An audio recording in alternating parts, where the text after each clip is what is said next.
want to do a little recap with you because I think it's very, very important. You and I together went through all this lawfare against President Trump, and you took the time out of your precious schedule to watch me talk about these issues, to discuss the Constitution and the law, and you have a right to know if I was right or wrong or something in between.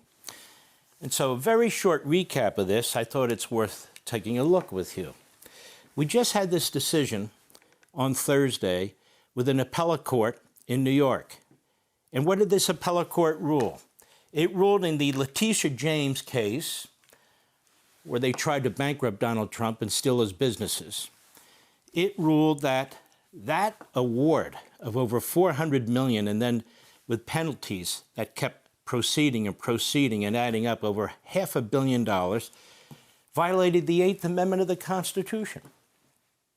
Oh, I told you this a long time ago. I have a friend, Arthur Ferguson, and we go back decades. He was a clerk to the late Chief Justice Warren Burger, and he and I became friends in the Reagan administration. And one of the benefits of me commenting on constitutional matters is I've spent, since the age of 23, all those years working on constitutional matters. That's what I do. Not contracts cases, not necessarily criminal cases, spent a amount of time litigating and so forth, but constitutional matters.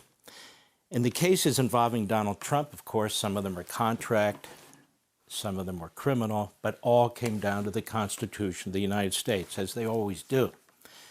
And so what did the court rule? It was a violation of the 8th Amendment. $500 million, where there was no fraud, where the creditors made money, $500 million. I told you that first. Arthur Ferguson told you that first. I did an entire show on the 8th Amendment. How did I know? Am I Nostradamus? No, because I don't shoot from the hip. I shoot from the brain. Here's the deal. In 2019, February 20, the court issued the Timbs versus Indiana decision. In 2019, people were saying, well, the 8th Amendment doesn't apply to state cases. It's a federal amendment to the Constitution. And I explained the Timbs versus Indiana case in 2019, where the court explicitly applied that 8th Amendment, excessive fines and penalties, to the states in a case involving friends of ours at the Institute for Justice. At the time, I was chairman of the Landmark Legal Foundation, where we litigate constitutional cases, as does the Institute for Justice and some of the other conservative libertarian legal groups. And I went back and I told you about that case. And I told you that the Trump case is even worse than what happened to Mr. Timbs. Worse, under the 8th Amendment of the Constitution, excessive fines. Well, it turns out that even a fairly liberal appellate court in New York agreed. It was egregious what was done in that case. Let me tell you about a couple other cases quickly. We had the documents case. How many times did you hear legal analysts here and elsewhere tell you that's a slam dunk case? Donald Trump's going to have difficulty getting out of that case. He shouldn't have taken the documents, and on and on and on. And I went at it. We argued about this for a while. And in the end, I said, what? The whole case should be thrown out. Why? Because Jack Smith was unconstitutionally appointed under the Appointments Clause. Do you remember that? In fact, my legal group, Landmark Legal Foundation, of which I was chairman, their president there, Richard Hutchison, they filed a brief in Florida and said the Appointments Clause was violated. Jack Smith was unconstitutionally appointed. Who else filed a brief? My former mentor, the Attorney General of the United States, Ed Meese, and another Attorney General, Mukasey. They filed a brief, and who represented them? Well, a former colleague of mine who also worked for Attorney General Meese, Professor Stephen Calabrese. They filed a brief. Of course, the president's lawyers filed a brief. My group filed a brief. And what happened? A tremendous judge down there, Aileen Cannon, ruled yes. He was unconstitutionally appointed. So that slam dunk documents case was thrown out, as it should have been. And so bad was what the administration did under Biden, and so clear was the violation under the Appointments Clause, that they had to concede the case and seek its dismissal against the president. Now, he wasn't president at the time, but the president. Then what happened in the January 6th case? Two things. They brought 4 felonies. 2 were obstruction based on the Enron law. What did I tell you? I said that obstruction has no application to Donald Trump or January 6th. They're shooting from the hip. What did the Supreme Court say? Those 2 charges have nothing to do with January 6th. We agreed. What else happened? We had the immunity case. Now, we had a lot of lawyers on this network and elsewhere telling you that the Trump lawyer who was arguing the case went too far. They told you the Trump lawyer who was arguing the case didn't really argue it well. What did I tell you? It's a slam dunk. That to rule the opposite way would mean that a president has no protection, and that a president would be busy in federal court, perhaps state criminal court. It would be a relentless assault on the office of the presidency. Well, the Supreme Court agreed with the president's position, the argument that was outstanding that was made, and of course, my position on immunity. And so the clock ran out, and that case had to be dismissed, January 6th.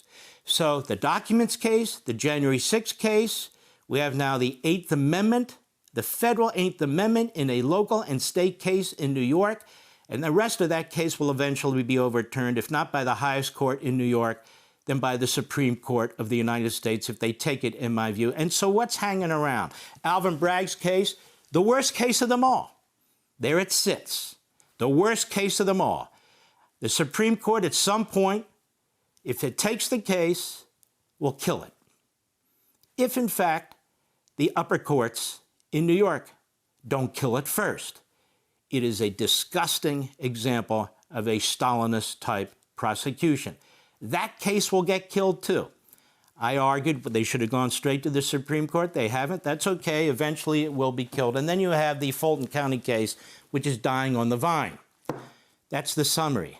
It's a summary of a gruesome assault on Donald Trump citizen, Donald Trump candidate, Donald Trump president. Disgusting at every level. And think about this. How the justice system was used by the Biden regime, by local Democrat DAs. Appalling.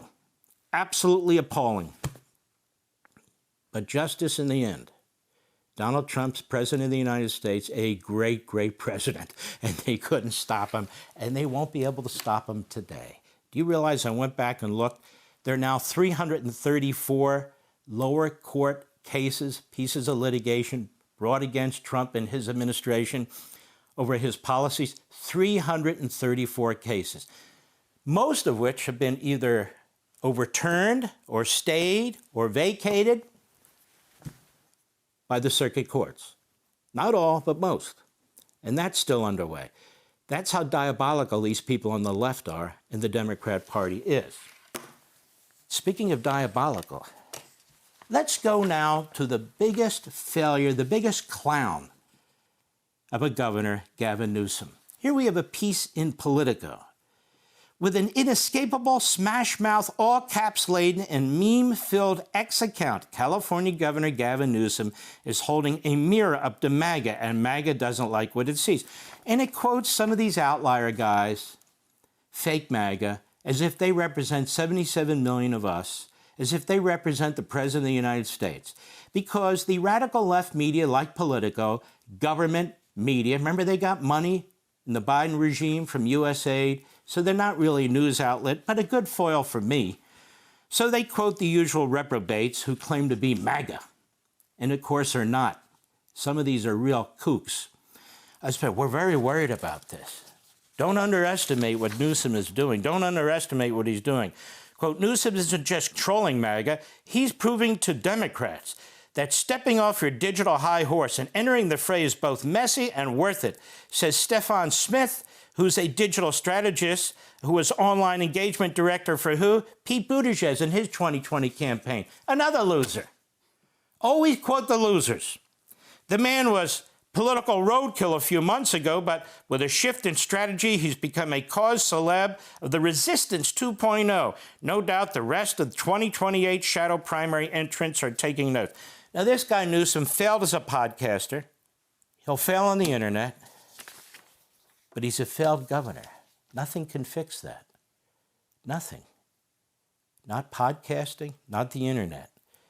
People in the MAGA movement and the America First movement should start paying attention to this, says one of the fake MAGA big mouths out there. Yes, pay attention to this. First of all, don't underestimate anybody. But let's get some facts on the table. Here's the New York Times the other day with an unbelievable story, particularly from the Times. The Democrat Party is hemorrhaging voters long before they even go to the polls. Of the 30 states that track voter registration by political party, Democrats lost ground to Republicans in every single one between 2020 and 2024 elections, and often by a lot. That 4-year swing toward the Republicans adds up to 4.5 million voters, a deep political hole that could take years for Democrats to climb out of. And they say it's in blue states, purple states, red states. The Democrats are hemorrhaging and the Republicans are picking up. Gee, I wonder what changed, Mr. Producer. I think the name is Donald Trump, don't you? Yeah. Donald Trump is killing the Democrats. He is breathing life into the Republican Party. I don't need a bunch of analysts and all the rest of it to figure it out. It's really quite simple. And not only is it Donald Trump, his personality, his charisma, it's Donald Trump, the success. Success in business, success in politics. He's a massive success. He's a winner. That's what's changing everything. Gavin Newsom is a loser. He's a buffoon. He's a clown. A little dab won't do him. No. Let's talk about Gavin Newsom. How's his state doing? Disaster. Our friend Jim Garrity at National Review, how Gavin Newsom's presidential ambitions are going to hurt his state. It's killing his state.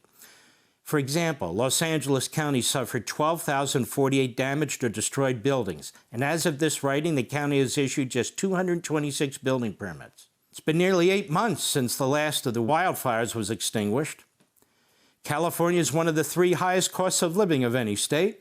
Housing costs in California are more than twice as high as the national median, and rents are about 50% higher. About 1/3 of Californians live at or near the poverty level. In the past decade, homelessness has increased 60%. Wow, let's put a meme out there. That'll fix all that. As CalMatters describes it, a perfect storm of economic, fiscal, and political trends is battering California's already deficit-ridden state budget, leading public employees unions and other interest groups dependent on money from Sacramento to explore hefty tax increases. Wow, that's just what California needs.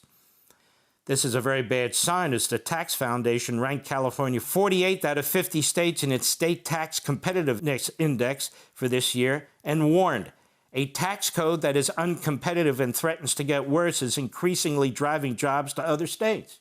Donald Trump is a tax slasher. He's a regulation slasher. Newsom is a tax increaser and a regulation increaser. Bed Bath & Beyond announced that it will no longer open or operate stores in California, attributing the decision to overregulation and exorbitant overhead costs in the state. In 2024, the percentage of students in California who performed at or above a proficient level was just 28%. The overall crime rate and the violent crime rate are significantly higher than the national average year after year. In 2023, 40% of violent crimes reported to police in California were solved. Just 40%. The Oakland Police Department had a violent crime solve rate of 3% that year.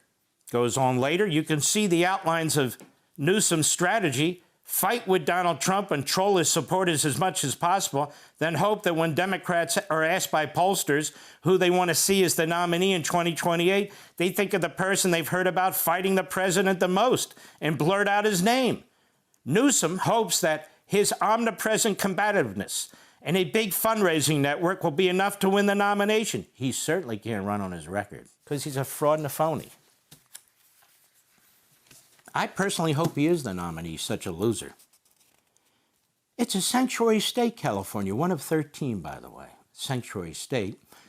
I've talked at length about this whole idea of nullification and the neo-Confederacy, and that Gavin Newsom is a nullifier and he's a Confederate.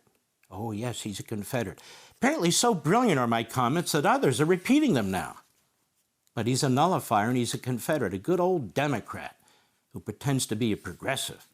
State Bill 54 was signed by California Governor Jerry Brown on October 5, 2017, which turned California into a sanctuary state. Among other things, it prevented state and local police from asking about a person's immigration status at work, prevented police from holding illegal aliens before they could be transferred to federal authorities, prevented local authorities from working with federal agents on immigration activities. Oh, it's gotten better. California has also prevented employers from providing personal information with federal agencies, prevented access to the workplace without court documents. Landlords are prevented from using illegal alien status against them, and it goes on and on. While criticizing national Republicans, Newsom did not mention that California is only one of 13 sanctuary states in the country and the only one on the southern border, nor did he refer to his 2019 inaugural address when he asked that California would be a sanctuary to all who seek it, that's what he stated, or the fact that California's Department of Justice shut down ICE access to California's major crime data network because ICE would not agree to refrain from using information from the network to enforce immigration laws. California's sanctuary status is particularly problematic now because it provides cover for drug dealers. Hello! Including fentanyl dealers who almost exclusively arrive here from Honduras. One dealer stated the reason they come to California and San Francisco in particular is, quote, because they don't deport. Many look for San Francisco because it's a sanctuary city. You go to jail and you come out, quote unquote. Fentanyl is a significant problem within California, as its low cost has made it the opioid of choice among many users. Because of fentanyl's potency, a teaspoon of pure fentanyl powder can kill over 2,500 people. It now accounts for the vast majority of opioid overdose deaths. Before California passed its sanctuary state law in 2017, there were around 200 fentanyl deaths annually, but fentanyl deaths have increased to about 11,000 per year in more recent data. Wow. But don't worry, he knows how to put those memes out and capitalize words and all that stuff. That's not going to win him the day. Maybe it'll win him the nomination. It may not even do that. But at some point, you're held to account for your lousy, pathetic, deadly record as governor of California. And by the way, if you noticed one other thing, take a look at this. He has all the Bill Clinton mannerisms. Oh, he does, he does. The guy's a fake, a fraud, and a phony. Up next on our program is America's governor, Ron DeSantis. Compare Ron DeSantis to Gavin Newsom. There's no comparison.